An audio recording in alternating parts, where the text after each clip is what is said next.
Bismillahirrahmanirrahim. Assalamualaikum warahmatullahi wabarakatuh. Baiklah, di sini kami dari kelompok 2 akan menjelaskan materi mengenai teknik pengolahan hasil pelaksanaan instrumen evaluasi pada mata kuliah evaluasi pendidikan dengan dosen pengampuh Ibu Irni Latifah MPD. Langsung saja materi yang pertama yaitu A. Teknik pengolahan data hasil evaluasi. Banyak guru yang sudah mengumpulkan data hasil tes dari peserta didiknya, tetapi tidak memperhatikan cara mengolahnya sehingga data tersebut menjadi mubazir atau data tanpa makna. Sebaliknya, jika hanya ada data yang relatif sedikit tetapi sudah mengetahui cara pengolahannya, maka data tersebut akan mempunyai makna. Pada umumnya, pengolahan data hasil tes menggunakan bantuan statistik. Analisis statistik digunakan jika ada data kuantitatif, yaitu data-data yang berbentuk angka. Sedangkan untuk data kualitatif, yaitu data yang berbentuk kata-kata, tidak dapat diolah dengan statistik. Menurut Zainal Arifin, pada tahun 2006, dalam mengolah data hasil tes, ada 4 langkah pokok yang harus ditempuh, yaitu yang pertama, men-skor, yaitu memberi skor pada hasil tes yang dapat dicapai oleh peserta didik. Yang kedua, mengubah skor mentah menjadi skor standar sesuai dengan norma tertentu. Yang ketiga, mengkonversikan skor standar ke dalam nilai, baik dalam bentuk huruf ataupun angka. Dan yang terakhir, melakukan analisis sosial jika diperlukan untuk mengetahui derajat validitas dan reliabilitas soal, tingkat kesukaran soal, dan daya pembeda. Bila semua jawaban siswa dalam suatu tes sudah diperiksa dan diberikan skor, maka kita akan memperoleh skor akhir untuk setiap siswa. Skor inilah yang disebut dengan skor mentah. Kegiatan ini harus dilakukan dengan ekstra hati-hati karena menjadi dasar bagi pengolahan hasil tes menjadi nilai prestasi. Yang B yaitu penilaian acuan patokan atau bisa disingkat dengan PAP. Yang pertama itu ada pengolahan skor mentah menjadi nilai huruf.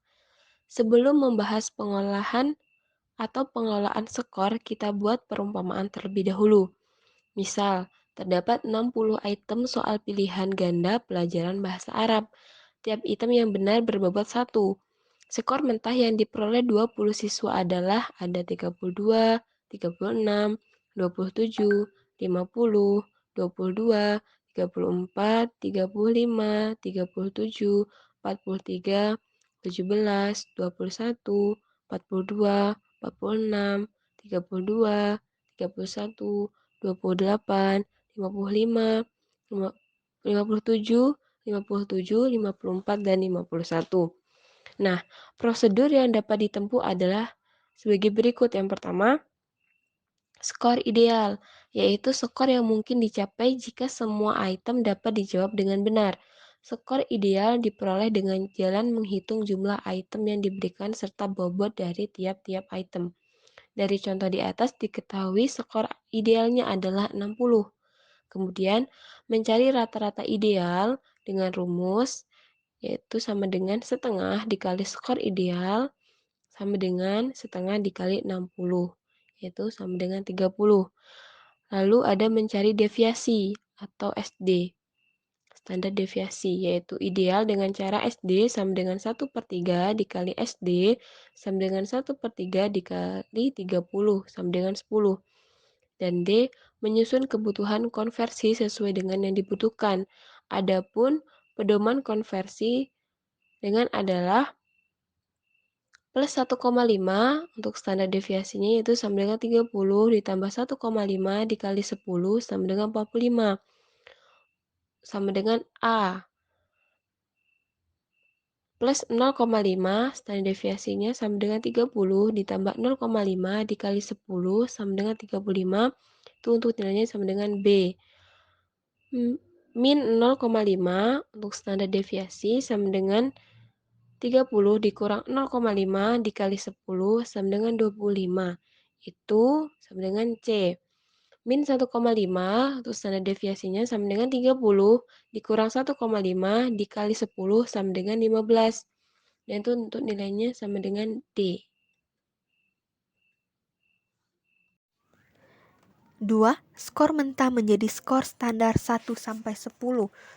Untuk mengubah skor mentah menjadi skor terjabar dalam skala 1-10 dapat digunakan ketentuan-ketentuan berikut.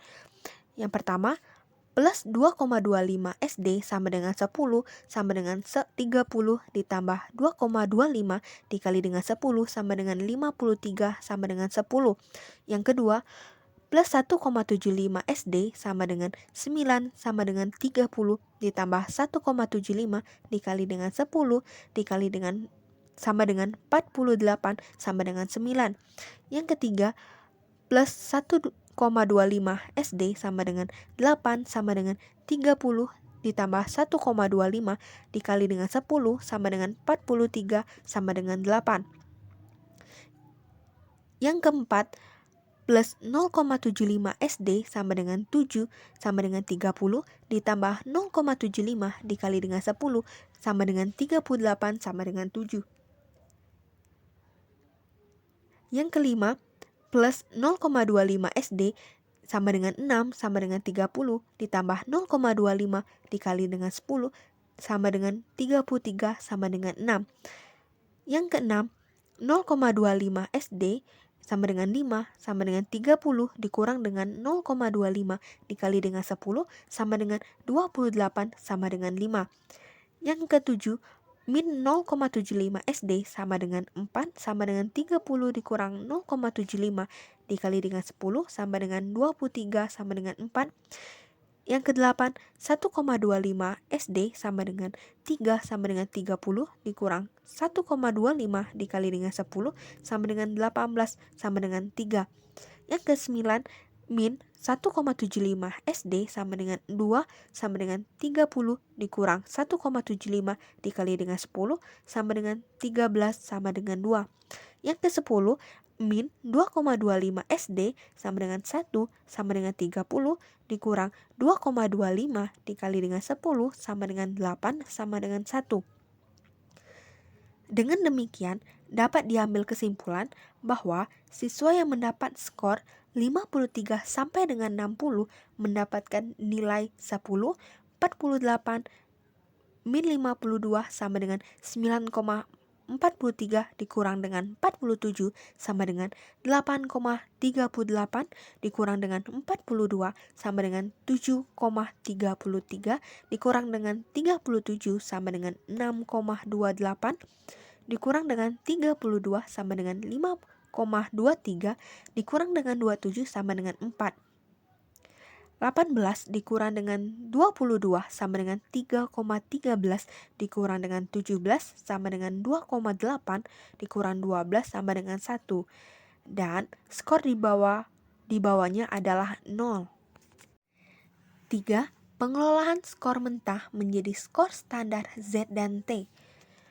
Pengelolaan skor mentah menjadi skor Z ini seringkali dirasakan perlunya karena adanya hanya melihat skor mentah saja. Kita belum dapat memberikan tafsiran yang baik dan tepat. Dengan menggunakan rata-rata dan SD, kita dapat menjabarkan atau mengubah skor-skor yang diperlu menjadi skor Z dengan menggunakan rumus di bawah ini. Z sama dengan 0,5. X sama dengan skor mentah yang diperoleh siswa. Sedangkan T, skor disebut juga dengan skor 0 sampai 100. Rumus T, skor adalah T sama dengan buka kurung siku 10 ditambah 50 sama dengan 30. C. Penilaian acuan normal atau PAN. Penilaian acuan normal men-skor peserta didik dengan membandingkan hasil belajar satu peserta dengan hasil peserta lainnya dalam satu kelompok kelas. D. Meranking siswa dari beberapa mata pelajaran. Di bawah ini terdapat 5 siswa yang mempunyai varian skor yang unik. Hanya dengan melihat jumlah skor, kita dapat menentukan siapa yang menduduki tempat tertinggi. Nah, di sini saya sudah mempunyai tabel untuk 5 orang siswa dan 5 mata pelajaran. Nah, untuk 5 orang siswa tersebut atas nama Tina, Rita, Haya, Dita, Alia, dan 5 mata pelajaran yaitu matematika, IPA, IPS, bahasa Indonesia, bahasa Arab. Nah, di sini untuk 5 siswa tersebut mendapatkan nilai yang unik. Untuk Tina, dia mendapatkan nilai 90 semua untuk 5 mata pelajaran. Rita mendapatkan nilai 70 semua untuk 5 mata pelajaran. Haya mendapatkan 50 semua untuk 5 mata pelajaran. Dita mendapatkan 30 semua untuk 5 mata pelajaran. Alia mendapatkan 10 semua untuk 5 mata pelajaran. Nah, di sini kita bisa melihat jumlah skor tertinggi sampai yang terendah. Nah, nampaknya di tabel ini Tina mendapatkan peringkat teratas karena dia mempunyai skor yang paling banyak.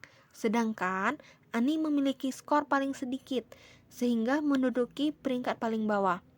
Nah, di dalam tabel ini apakah ketentuan ini adil? Nah, untuk itu kita bisa menggunakan Z-score untuk menentukan apakah di dalam tabel ini ketentuannya adil atau tidak. Nah, di dalam menggunakan Z-score, nilai yang ada di tabel itu bisa berubah nilainya atau bisa mengubah nilai Tina menjadi nilai yang terkecil dan Alia mendapatkan nilai terbesar karena menggunakan Z-score. Baiklah, cuma itu yang bisa kami jelaskan materi dari kelompok kami. Kami ucapkan terima kasih. Kami akhiri. Wassalamualaikum warahmatullahi wabarakatuh.